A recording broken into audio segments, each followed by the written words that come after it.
Sterling with the penalty. 1-0 and 100 Premier League goals for Raheem Sterling.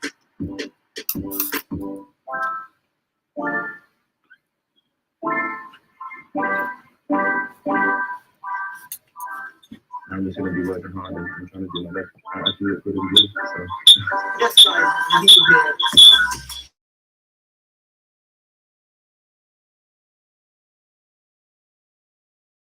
All eyes are on Raheem Sterling as they Raheem Sterling is off the mark as a move.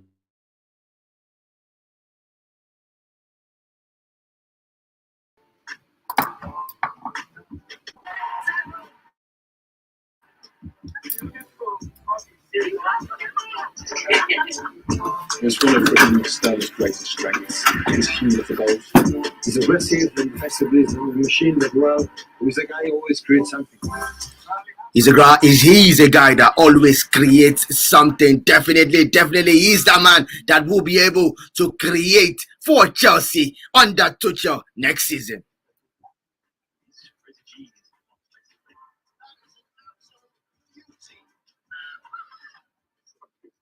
Raheem Sterling has officially joined Chelsea FC.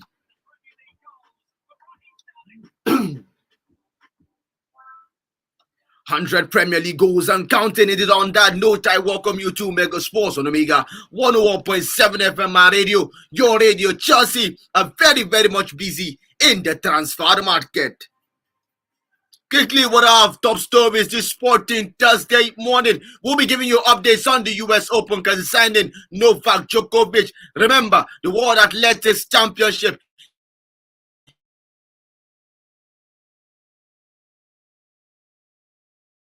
is set to kick off Morocco and 2023 Women's World Cup. Raphinha has already signed for Barcelona. His long dream move has already come through. Another transfer updates. I am not alone in the building. Definitely, it is Muna who will be driving you through the wheels of steel as we'll be talking everything sport this morning. I also have Oscar with me in the building. Oscar, good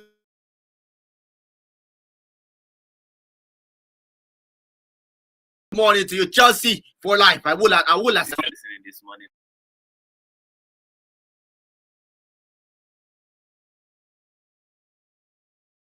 100 more goals if possible for Chelsea. 100 and counting. Let us see.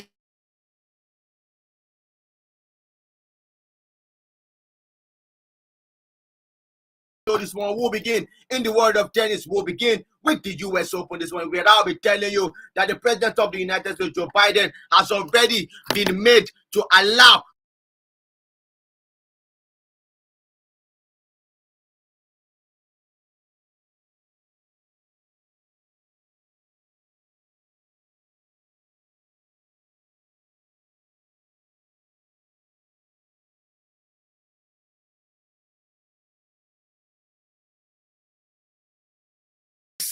Texas State Senator in the name of Drew Springer has criticized Joe Biden amid news that Novak Djokovic may not be able to participate in the US Open due to his COVID-19 vaccination status. Biden is banning Novak Djokovic from coming to the US to play in the US Open, but allowing millions of unvaccinated illegals to cross the border. The senator wrote, "Hey Joe, what's one more person without vaccination?" Now, Oscar, Novak Djokovic has confirmed that he is not vaccinated and he is not planning to get any vaccination anytime soon. And now, the Texas State Senator Drew Springer has criticized Joe Biden, saying that he should make sure they do everything possible to make sure that Novak Djokovic plays at the US Open. What is your take on this story? I don't think Joe Biden came out openly to say, okay, I'm banning Novak Djokovic. Yeah, he didn't come out. No, there is a law in America that if you're not a citizen and you're not immigrating into America, you have to show your that you're fully vaccinated. It's not just a law that was made for Novak Djokovic. So I think it's not like Biden is out to shunt Biden. The US senator is saying that illegals, you call them illegals. He didn't know they are coming in. If he had known they are coming in, then he would definitely ask for their COVID vaccination. But this one is a standard that has been set. It's happening to Chelsea players. Some Chelsea players could not travel for our US tour because they are not fully vaccinated. So why would they change the law for just one person because he's a celebrity? Or if Novak Djokovic have made up his mind that if without vaccination he doesn't play, that, and then that he doesn't want to play if that's the case. So I don't understand why they bringing Biden into this issue. I don't understand it. Well, let's see how it go for Novak Djokovic and the U.S. authorities. Drew Springer, Texas State Senator, has come out to say that President Joe Biden should be able to make sure that Novak Djokovic will be able to participate at the U.S. Open despite his vaccination status. Let's see how it go for Novak Djokovic in that very one. Over to our next story this morning, we'll be talking about the World Athletics Championship. Remember, tomorrow is the day. July 15 is when it is going to kick off, and our athletes will be hoping to do excellently well in Oregon. Ese Brume and a host of other athletes have already made sure they have touchdown in Oregon already. Ese Brume favor Filitobiloba Musa Raymond Ekevo as she favor Godson Brume. The two coaches, Kayode Yaya and Gabriel Lukuna, have already touched down already. Grace Walker, Rosemary Chukuma, Joy Udo, Gabriel Patience Okon George, Nathaniel Sampson and Adeyemi Sikiri all have made sure they've touched down in Oregon as it stands out together, and alongside with their coach Mavua Esabuno, all have made sure they've touched down for the games at the Games Village in Oregon yesterday. So they were able to do it, and we'll be hoping to do excellently well. July 15th, World Athletics Championships. Our athletes will be looking to make sure that they do us proud. Now, moving over to our next story this morning now. The Women African Cup of Nations, the quarterfinals kicked off yesterday. Morocco and Botswana played a very, very thrilling encounter. One of the thrilling encounters, if you ask me. But let's first of all talk about this encounter. Morocco were able to qualify against Botswana 2-1 in their own fixture. It was a hard-fought victory. They went with an early lead in the 3rd minute. Morocco got the early lead, but Botswana responded back by scoring a fantastic free kick goal yesterday, and Morocco were just able to find the back of the net in the 58th minute, if I'm not mistaken. They were able to find the back of the net and were able to say that, yes, let us go through to the semi-finals and qualify for the World Cup. What's your take on that encounter yesterday? I always knew it was going to be a hard-fought encounter, but throughout this tournament, up until now, Morocco have shown their quality. They went through the group stages without losing any match, and today they've continued that streak. I knew Botswana was going to put up a fight, having qualified only as one of the best losers, and they put up the fights. They tried their best. They played their football, but Morocco in the end just proved to be a little bit too much for them. Well, Morocco just proved a little bit too much different from them. Morocco took the lead just after 3 minutes of play as Sana Mosodi broke the deadlock. However, Botswana quickly netted an equalizer thanks to Ketmosie Detebe, who restored scoreline with a very fantastic free kick. But the Atlas Lionesses were more determined in the second half, with Yasmin Marbet scoring the winner in the 59th minute to send them through to the next round and the World Cup next year for the first time in their history. Now, it was not only Morocco were able to set history yesterday. The Copper Queens of Zambia made history as they secured their first World Cup berth and their first semi-final place in continental competition after seeing off West Africans in a tightly contest that was played yesterday. Zambia were able to play out a 1-1 draw against Senegal, and it all went down to penalty shooters, and it's ended 4-2 in favor of Zambia. And we saw that the Zambian goalkeeper was the one who was able to win the most decisive sports kick for Zambia. Now, Oscar, Zambia making sure they were able, at the second team, were able to qualify for their first ever World Cup and in first place in the semi-finals in continental competition. What do you have to say about Zambia's run throughout this WAFCON? I know I predicted a victory for Senegal yesterday. Yes. And yesterday in that match, the both team, played very, very well. They were tightly matched. They were closely matched. They matched each other pound for pound. And it's a penalty. It's a game of luck. And in the end, Zambia came out victorious. Kudos to them for making this history, qualifying for the semi-finals and also qualifying for the World Cup next year.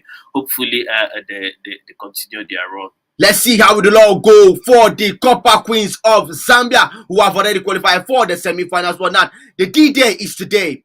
Quarterfinals part 2 is going to take place today. Cameroon will be taking on Nigeria by 6 p.m. tonight, and South Africa, the Banyana, would be taking on Tunisia by 9 p.m. Now, Oscar, our very own dear Super Falcons are going up against a tough Cameroonian side. This game is just like the game between Morocco and Botswana, because two heavily contested countries. One is stubborn, one is good.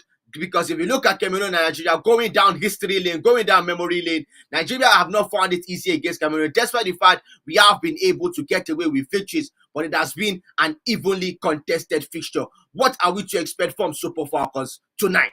Definitely, we are expecting that Cameroon comes out to put up a fight, but in the end, I'm positive that we're going to go through. In fact, I think some people are already saying that this final is between Nigeria and South Africa already. But I'm not writing off Morocco, because I hope we don't meet Morocco.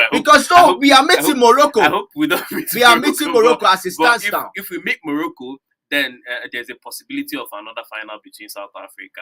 As a Nigerian, that's the best I can hope for. But today I'm seeing a Nigerian win and a South African win. Well, let's see how it go. Nigerian win and South African win for Oscar there. If you ask me, I want Super Falcons to make sure that they are able to be rampant against Cameroon tonight. And South Africa, despite your injury and COVID-19 issues, I want you to win Tunisia so that we can get our own pound of flesh against you in the final. But Morocco will not be easy, because that's Morocco qualified as one of the best teams in the group stage, and they're yet to lose any match. To lose. Let's see how it go. Nigeria will be looking to win Cameroon first of all and know what we can do against Morocco. Not to forget that South Africa also have an excellent record in the group phases as well. If they win Tunisia, they will be one of those standout teams to be able to match the same feat of Morocco in this very, very WAFCON. So let's see how it go for our very own Super Falcons. Remember the time, 6 p.m. Super Falcons versus Cameroon. We will be playing the female counterparts of Cameroon, and South Africa will be going up against Tunisia. Now, still talking about African football this morning, we'll be playing a very, very quick tape about how the game between Uruguay and Ghana at the 2010 World Cup went about, and we'll be asking serious questions this morning. What we are to expect from our African counterparts when the World Cup will come up later this year.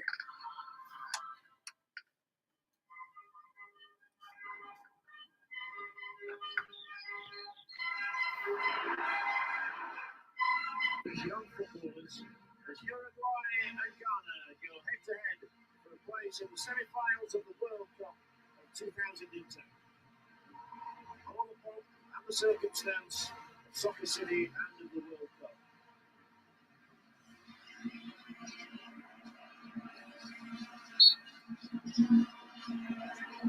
Uruguay's corner. He'll get a flick on, and it's a reactionary stop from Kingston. He did well there, the goalkeeper of Ghana. He only had a second in which to react to this one. It's a good delivery. It was the closest we've seen to a goal so far. It's the big man Isaac Forza who has hit this one fractionally wide.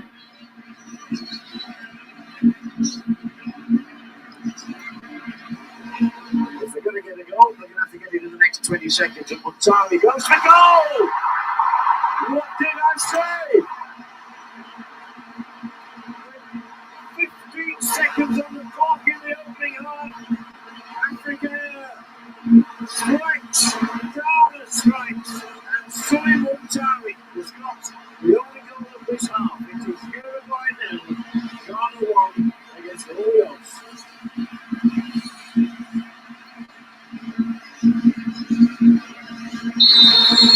Diego Forlan, a crucial moment in the match for Uruguay! Goal Forlan! Clinically struck. It's 1-0, and it's from the right move of Diego Forlan. Look at the bend on it again. Kingston actually went the right way ultimately, but couldn't get there. Cracking goal as it ignites the match again.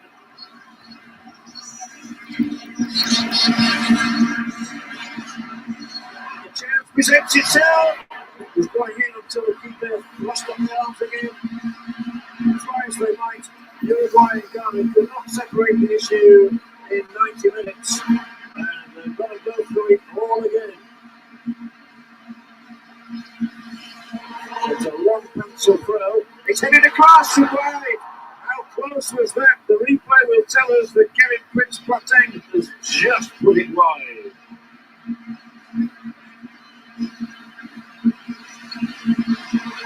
It could just slip away for Uruguay here at the very death of the match. Lecter will be one of those up for it. It's going to get the flick in. And Muslera. Oh, cleared on the line. And cleared on the line is taken. The referee's assistant is flagging. What a dramatic hit. There's a red card coming out as well. Well, an Anthony drama right at the end here. And the red card is shown. Suarez is sent off. Well, you couldn't have a more dramatic finish to a World Cup match than this one. Asamoah Gyan has the opportunity to send Ghana into the semi-finals of the World Cup. And he hits the bar! Unbelievable. What a miss. And all of a sudden, Suarez's mood has changed again. We are going to have a penalty shootout here because it's Uruguay 1, Ghana 1 after extra time. John Mensah is next up for Ghana, just to make it all square again. And John Mensah sees the shot saved by Muslera. It is advantage Uruguay. They lead 3-2. It is the right fullback, Maximiliano Pereira, who flashes straight over the top, and the advantage is lost. Provided Ghana score with the next one. Dominic Adia, star of the World Under-20 Championships, and this is saved as well. And it's a horrible, horrible moment for the young man, 20 years of age.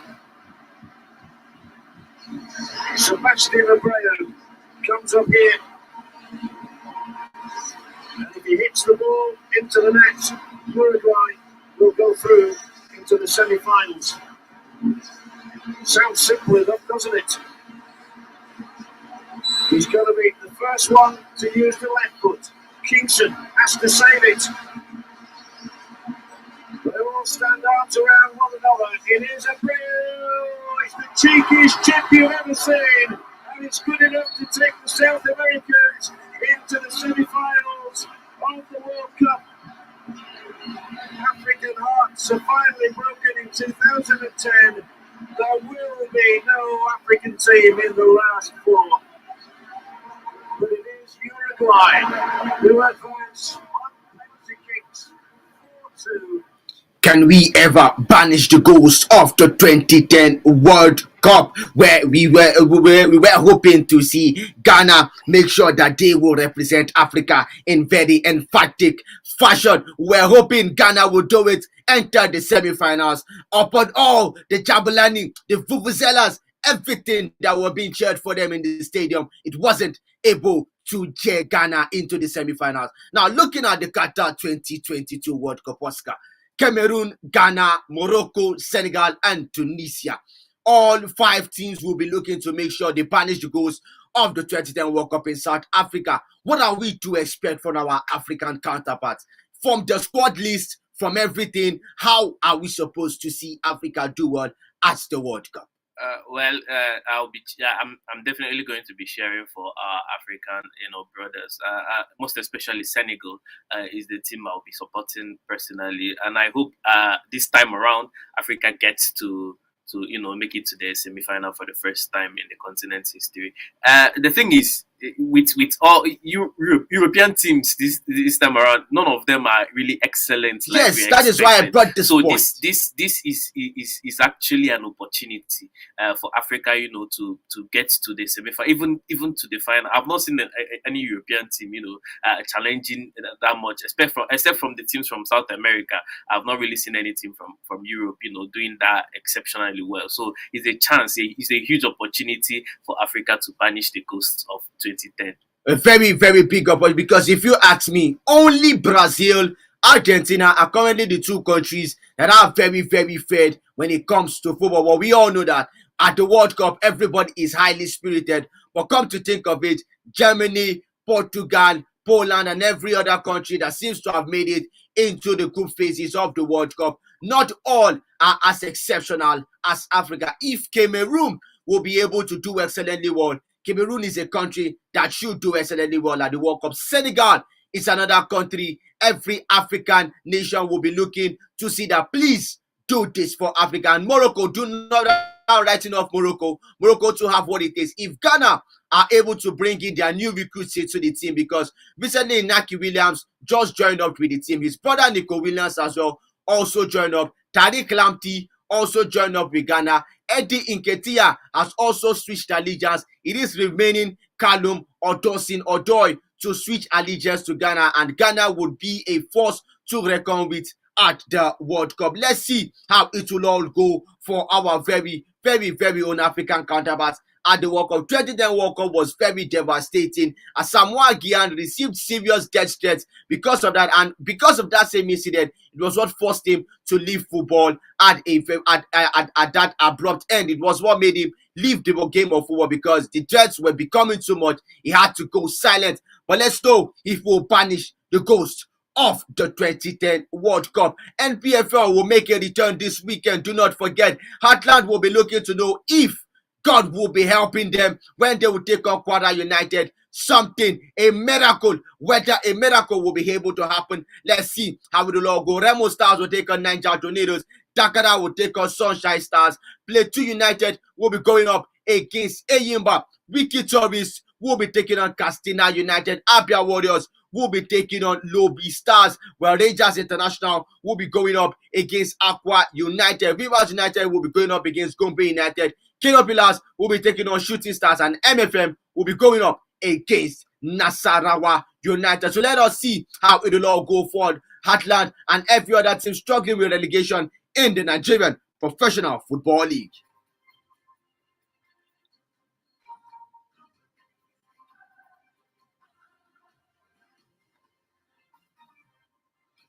Now moving over to the European scene this morning, pre-season games were played yesterday across the world. We were able to see Tottenham Hotspur. They were in action as well. Tottenham Hotspur were in action in Thailand, in South Korea, where they were able to take on TK League. They were able to win that encounter 6-3, with Heung-min Son and Harry Kane scoring a brace each in that encounter, and Richarlison was also in action for Tottenham Hotspur. Barcelona were also in action in their preseason game, where they played out a 1-1 draw against Olot in their very own preseason game as well. Pierre-Emerick Aubameyang scored the only goal for Barcelona, but Frank Kessie and Pablo Torre were the new signings who were able to play in the side for Xavi Hernandez. Yesterday, it was a much feeded side of La Masia, Tesegen, Desarajo, Calasas, Mika Marol, Alex Vele, Nico, Kessie, Pablo Torre, Elias Aubameyang, and Abde all started the games.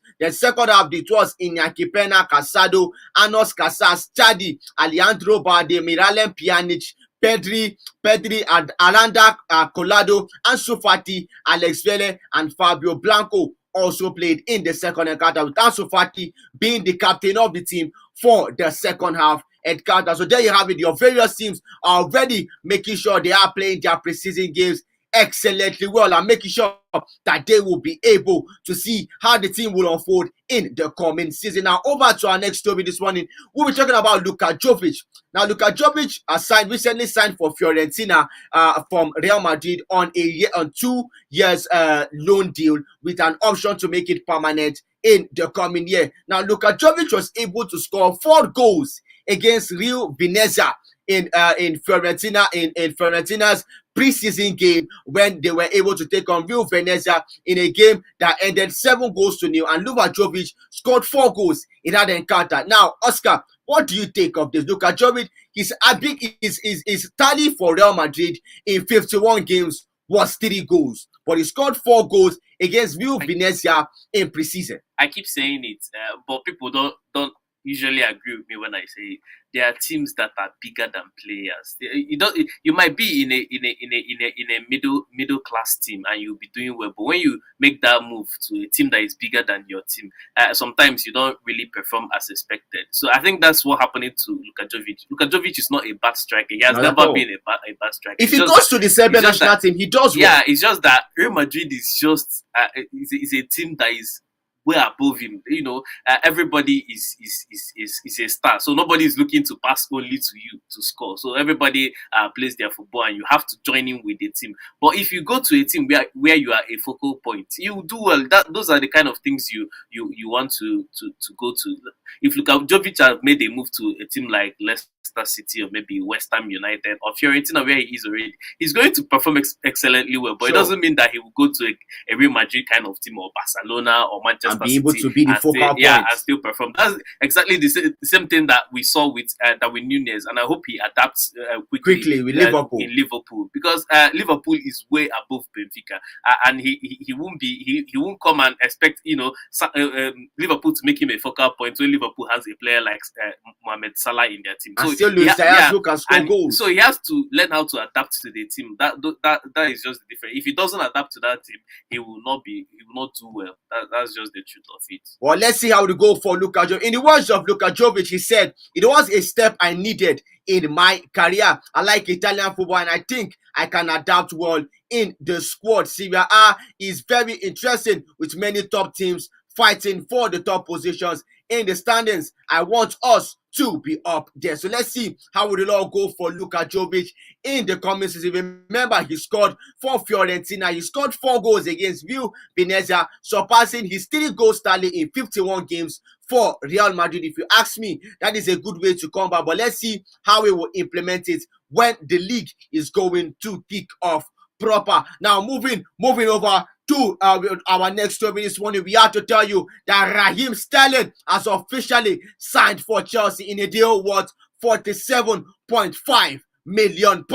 And Thomas Tuchel said he is super happy to land the forward. Well, Sterling was able to make sure he was able to put pen to paper on this deal after making the move from Manchester City. And remember that before the show started, I was able to play a tape for you where Raheem Sterling was praised by his Manchester City manager. Now, quickly, Oscar, you are a Chelsea fan. Raheem Sterling is back in London. Remember, he was played for Liverpool. From Liverpool, made the switch to Manchester City. From Manchester City, now he is playing for Chelsea. What do you expect of Raheem Sterling? Well, Raheem Sterling, we are expecting that he adds quality to Sterling is a cut above all the attackers Chelsea has currently. So true. We hope that he comes in and improves the quality of our attack. Chelsea attackers have been lagging behind in goal scoring department. So I think that's why we needed somebody like Sterling, who is a prolific goal scorer. He has scored 100 goals and above for Manchester City, and I think he continues in that vein for Chelsea, and I hope he plays well in his Chelsea career. Well, we hope he will do well for Chelsea. Now, first of all, let us read out the emotional message Raheem Sterling sent to the Manchester City board when he was about to make that switch to Chelsea. In the letter of Raheem Sterling, it reads, and I quote, 7 seasons, 11 major trophies, a lifetime of memories. To the coaching staff who have played a massive role in my development over the years, to my teammates who have become more than just those I share a pitch with, to the backroom staff, to the office staff, to the fans who have tirelessly supported the team, and to everyone involved with Manchester City, my respect for you couldn't be greater. What a ride it has been. I am thankful for the ups and downs, and it's the downs that have at times tested my strength and resolve and enabled me to stand here in front of you as the best possible version of myself. I arrived in Manchester a 20-year-old. Today, I live as a man. Thank you for your endless support. It has been an honor to wear the shirt of Manchester City. Those were the words of Raheem Sterling before making the switch to Chelsea. And when after undergoing medicals at Chelsea on Thursday, after undergoing his medicals yesterday, he was able to still say that first and foremost, it is a pleasure to be here. I've obviously achieved a lot in my career so far, but there is still much more to achieve, and I'm looking forward to doing that in a Chelsea shirt under Thomas Tuchel's management. London is my home and where it all started for me. It has been amazing, and I have the opportunity to play in front of friends and families week in, week out, and Stamford Bridge. I'm really looking forward to meeting the fans there soon. I can't wait to get going now and continue doing my talking on the pitch. When Thomas Tuchel was asked how he was able to see the signing of Raheem Sterling, he said that Raheem Sterling is the perfect fit for my team. And there are pictures already seeing Raheem Sterling. He has already started training with the Chelsea team in the US. But the most important picture that was spread across the internet was the picture with Reece James. Remember, he and Reece James both play in the England national team. Now, what are we to expect down that wing from both players? Would they have that chemistry such as Kai Walker and Raheem Sterling had in Manchester City? It depends on which wing Raheem Sterling ends up playing. If he plays in the right, then it's with Reece James. If he plays in the left, he'll be linking up with Mason Mount. So wherever he decides to play, it's going to be an added to the English team, because that partnership can be transferred to the national team. So we are hoping to see him next season and what Tuchel has in mind for him in the team. Well, every Chelsea fan is happy. Every Chelsea player is happy, because Mason Mount also came out and said that he's happy about the signing of Raheem Sterling, as definitely Sterling is a true leader who Chelsea will really need in attack. So let's see how Raheem Sterling signing for Chelsea will go in the coming season. Now over to transfer news this morning. Quickly, Ajax have accepted defeat in their bid to stop Lisandro Martinez, because the Manchester United target will be leaving the team, and the team has come out to set their price tag for Lisandro Martinez being £46 million. Edison Cavani is in talks with Serie A club Monza, as he would be making a switch as he's a free agent at the moment, and there's every possibility he will be heading over to Monza. Arsenal have moved on from Houssem Aouar of Lyon, as they are looking to see if they can sign Lucas Paqueta, who is also a Lyon man. Barcelona are willing to include Memphis Depay or Sergio Dest in a deal to sign Jules Kounde from Sevilla.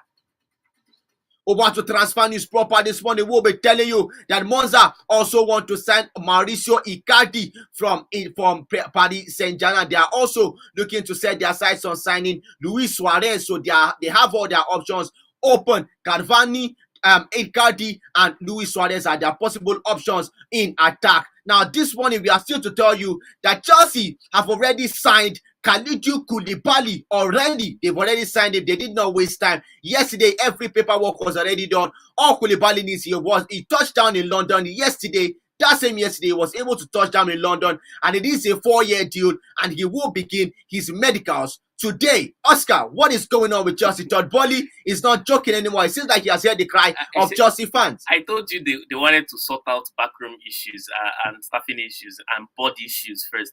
And once it's done, they will move. Even immediately they announced this Koulibaly deal, he went immediately into talking to President Kimpembe. I was so surprised. He's like really into the transfer markets now, and he's trying to expedite transfers and make deals done quickly before so that they can go and join the US store, and Tuchel will likely have a chance to look at them in the preseason. Well, it is very, very shocking that Chelsea are already making, because I can remember that during the past weeks, Chelsea fans have been complaining. They are always interested, but nothing concrete. But now I can tell you that Raheem Sterling has been secured.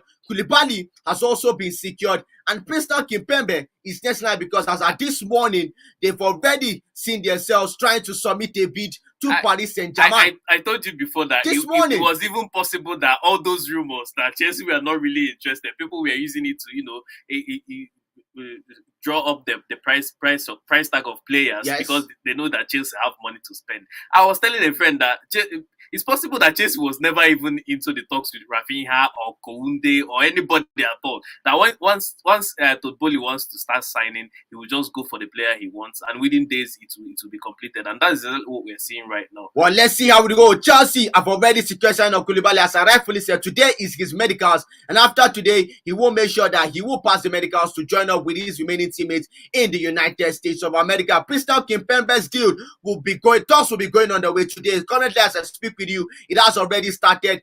PSG are asking for 60 million euros plus variables. So let us see how Thomas Tuchel and his team will be able to secure the signing of Crystal Kimpembe. Juventus are interested in Pau Torres as they want to be able to replace Matthias De Ligt, who will be moving to Bayern Munich in the coming days. This week, Koulibaly has also moved to Chelsea, so their only option now is Pau Torres of Villarreal. So let's see how we go. Villarreal will be looking to demand for 40 million euros for the Spanish international. It was all good sights to see Sterling wearing the blue jersey of Chelsea, and it was very tantalizing, if you ask me, because seeing him wearing that blue, I was very happy for Raheem Sterling. But let's see how Manchester City will move on from this strong man. Roma, who are Dybala sole suitors, have already seemingly wants to tie him down to a 4-year contract with a salary of 6 million euros per season. So let's see how Dybala will respond to this deal in the coming days. Another news this morning is to tell you that PSG owners want to buy Espanyol de Barcelona. Remember that we told you in the past weeks that the team in charge of Manchester City, the board group in charge of Manchester City, they recently signed Girona. They made sure that they were able to buy Girona as a team, and they want to invest in Girona of La Liga. And now I'm telling you this morning that PSG owners want to buy Espanyol de Barcelona and look to spring up Espanyol de Barcelona to life. Now, what do you expect of this deal? Will Espanyol pick up? Because the great rivalry between Espanyol and FC Barcelona will surely be heated up if money will be pumped into this Espanyol. That's the thing. It depends on how much they actually want to put into Espanyol, because I'm not thinking do they have that enough money to spend on both sides, both PSG and Espanyol. It depends. Maybe they might just want to make Espanyol a bit competitive, but not to become a powerhouse in Spain. But if they eventually decide that they want to make Espanyol a powerhouse in Spain, it's going to be really, really interesting to see how they go about it. Because that Khalifa is capable of doing the same thing with Girona in the Italian league. The same money rules everything. So it depends on how much they are prepared to spend. Well, let's see how it will go for Espanyol. The Chinese owners of Espanyol they intend to sell the club at the moment. So let's see how it will all go for Paris Saint-Germain owners in that this is a Qatar group, and they have accepted to sign Espanyol. So let's see how it will go. They say Espanyol could become a satellite team of PSG, just as the same way Girona is of Manchester City. Mesut Ozil has finally gotten a new club in the name of Turkish side Istanbul Başakşehir as a free agent. He was able to sign from the team. Moving on from Fenerbahce, the 33-year-old attacking midfielder scored 8 goals in 25 games for Fenerbahce last season. Now, another news is that the Arsenal midfielder Lucas Torreira has an agreement to join Valencia and to be able to be coached by Gattuso. Gennaro Gattuso is the coach of Valencia and has identified that he wants to sign Lucas Torreira, and Mikel Arteta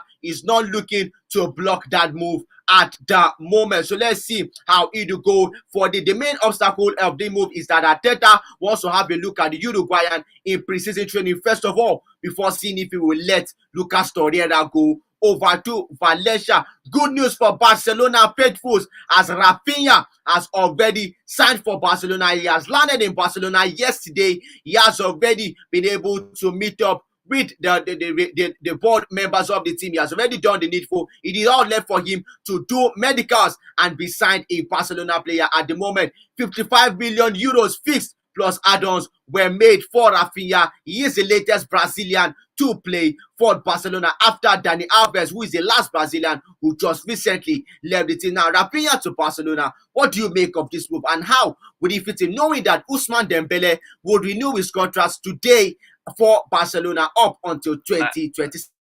I've said this before. I don't understand the drive to sign Raphinha and also renew Dembele. Probably it's because Dembele is an injury-prone player and they are not praying for him to change. So I think Raphinha comes into play whenever Dembele is injured. But in the event that Dembele doesn't get injured, what happens? The same thing that happened to Adama Traore might happen to Raphinha.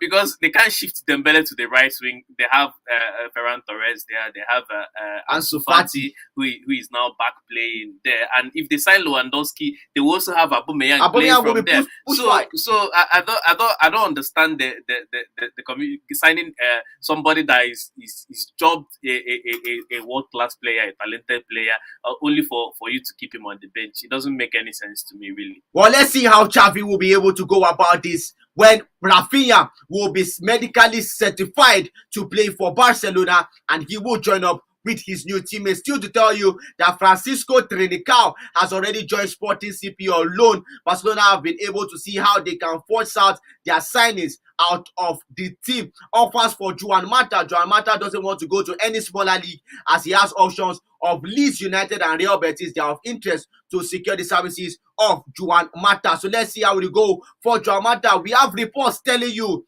that De Jong does not want to leave Barcelona. Although he has been in with Man U, Frenkie de Jong wants to stay at Barcelona. His agents have made it clear to the Catalan club that they do not want their player to leave the team. To tell you that Jules Kounde might be heading to Barcelona in a deal where Memphis Depay will be used as a counterbalance plus 45 million euros as added fee for that very own deal. So let's see how Jules Kounde will be able to shape up in the transfer market. Declan Rice is not leaving West Ham any moment from now. He will be staying at West Ham as they have not received any bid from any team at the moment. Real Madrid are planning a clear out as they want Alvaro Odriozola, Jesus Vallejo, and Borja Mariano to leave the team at the moment. They will be going on sale if possible bids will be granted for these players. Braithwaite would only cost Barcelona 3 million euros to let go of the young man. So they will be willing to sell the Danish striker for as little as 3 million euros in order to reduce wage bills. Remember, I told you that Luis Suarez is the latest big name to be linked with the new Italian team that just came from relegation in the name of Monza. They will be looking to sign Luis Suarez to be able to build up their ranks. Cesc Fabregas could return to Spain. He could return to Spain, and there's possibility that he will be going to the Division 2 to play for UD Las Palmas next season. I'm to tell you that Burnley and Southampton are interested in the signing of Liam Delap on loan from Manchester City. So let's see how it will all go for Liam Delap in moving from Manchester City. If Guardiola sells Liam Delap now, what do you expect from this? Because if you ask me, they are really lacking in attack, Manchester City, if you ask me. And if Delap leaves on loan to either Burnley or Southampton, is this all done for Manchester City next season? I don't really think they are lacking in attack that much because there is this youngster, I've forgotten his name.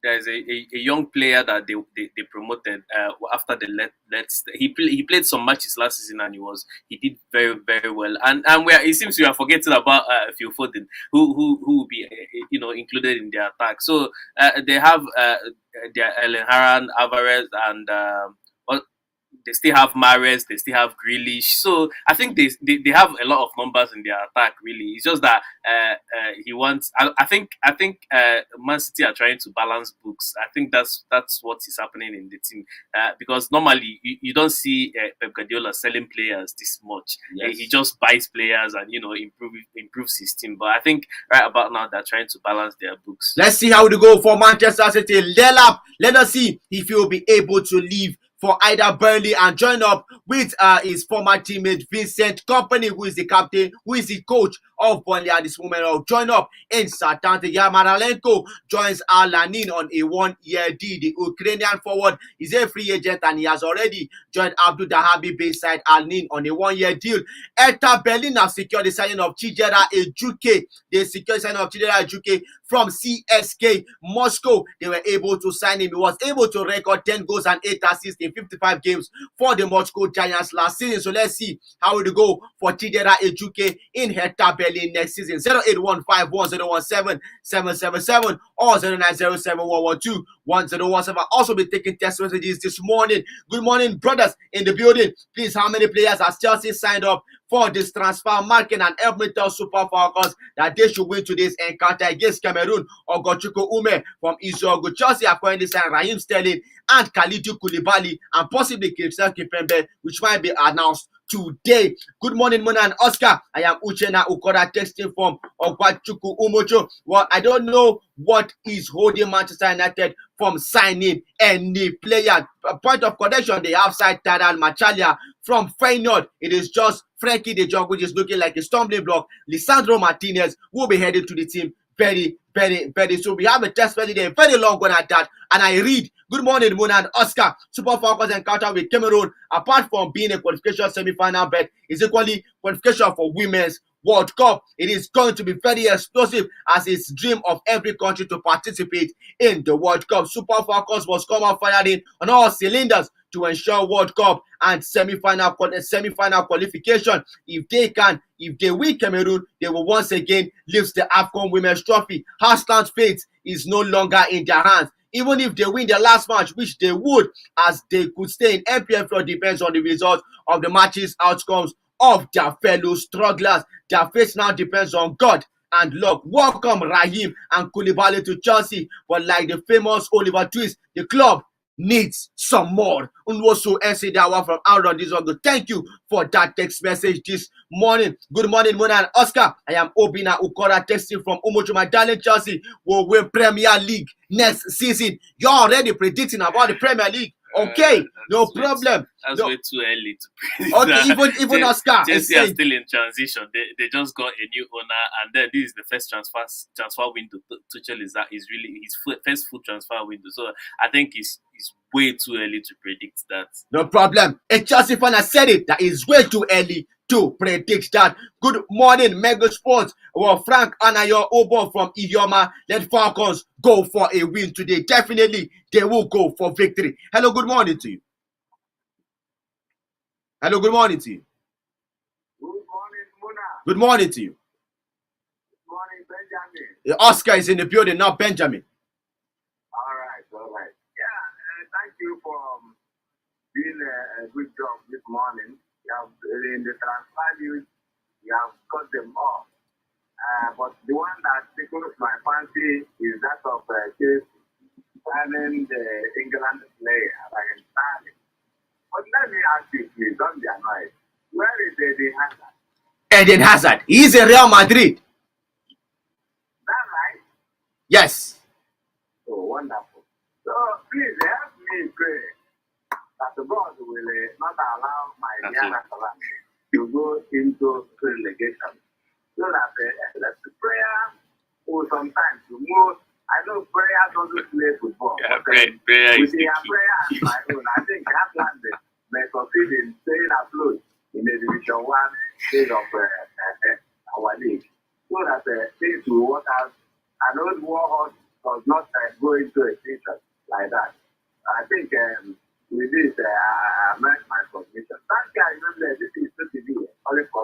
Thank you very much, Toki B, for radiating with us from Umokparolo. We really appreciate. He is asking, yes, Eden Hazard, and pray that Heartland will not go to relegation. Let me remind you that 4 teams are to come from the NNL into the NPFL. We have Warri Wolves. We have Warri Wolves. We have Bendel United are one of the 2 teams who will be coming back to the NPFL, and El Kanemi Warriors are also one of the teams coming back. So who will be the 4 teams to go to the NNL? Will Heartland go back? Let us see how it will go for them in the Nigerian Professional Football League. 08151017777 or 0907112117. Hello, good morning to you. Good morning to you. You're welcome. Yeah, good morning. You're welcome. It's a very nice market for Chelsea. Politically, I like that man because and I think he will do well. And another man that I do what he did is Koulibaly. Koulibaly, I think he is quite that space for America. I think he's the best man for that position.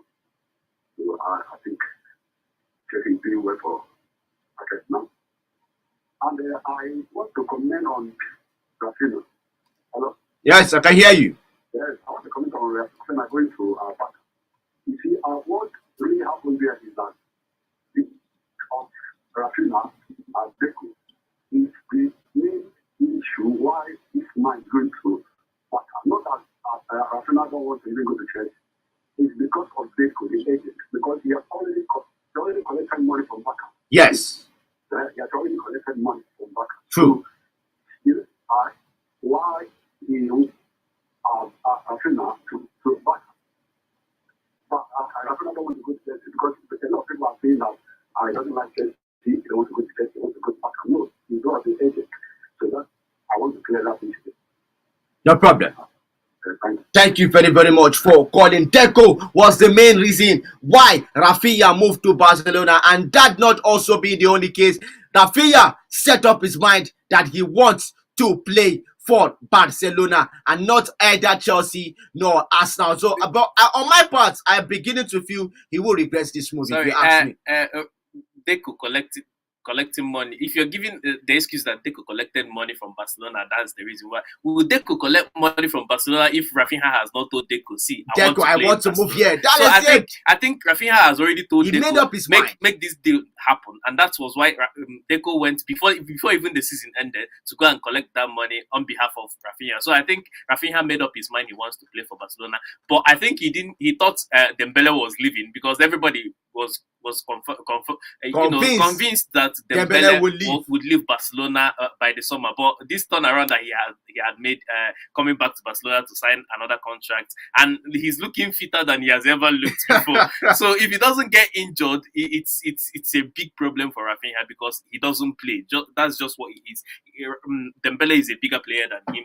He played only 25 matches last season. He had the same exact amount of goals and assists contribution that Raphinha had in 55 games. So I think if fits Dembele is way better than Raphinha. Well, this is what we're going to wrap up on Mega Sports on Omega 101.7 FM. My radio, your radio. If fits Dembele is better than Raphinha. Well, tomorrow we'll be making a return. We'll be telling you how the Super Falcons were able to do excellently well, as we all hope they will do excellently well against Cameroon. 6 p.m. match time for our very own Super Falcons. On behalf of Oscar, I am Muna, your host, signing out.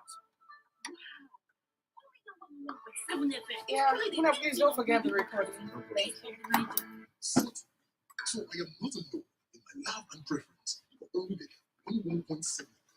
Daddy and mommy, so mature adults also listen to Omega 101.7 FM for reliable information, relaxation, and learning, just like children and adolescents do. Oh, yes.